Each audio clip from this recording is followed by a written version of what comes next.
with no hope of getting any more. She had given up and was even prepared to die. But God had a plan for her that was different. In the story, the prophet Elijah was sent by God to this widow's house. When he asked her for food, the widow told Elijah that she only had enough flour and oil for one last meal for herself and her son until they starved to death.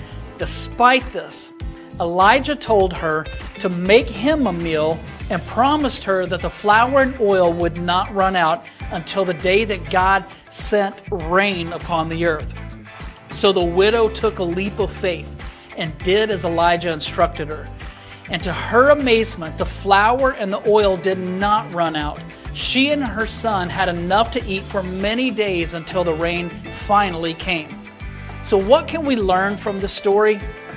First, we learn that God provides for us in our times of need. Even when all hope seems lost, God can perform miracles and provide us with everything we need. It's important to trust in God's plan and not give up hope, even in our darkest moments. Secondly, we learn that God often uses the most unlikely of sources to accomplish His purposes. The widow in this story was not a wealthy or powerful person, but she was chosen by God to play a crucial role in Elijah's ministry. We should not underestimate our own abilities or think that we're too insignificant to make a difference in the world. Finally, we learn that obedience in God's commands can bring unexpected blessings into our lives.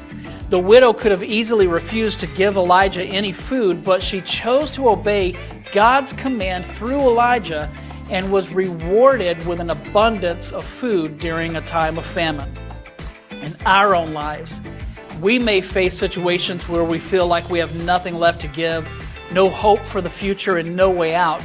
But we can take comfort in the fact that God is always with us and that He has a plan for our lives. If we trust in Him and obey His commands, He will provide for us and bless us beyond measure. So be encouraged by the faith and obedience of this widow in 1 Kings 17 and trust in God's plan even when the days are dark and the nights are long. With God, all things are possible.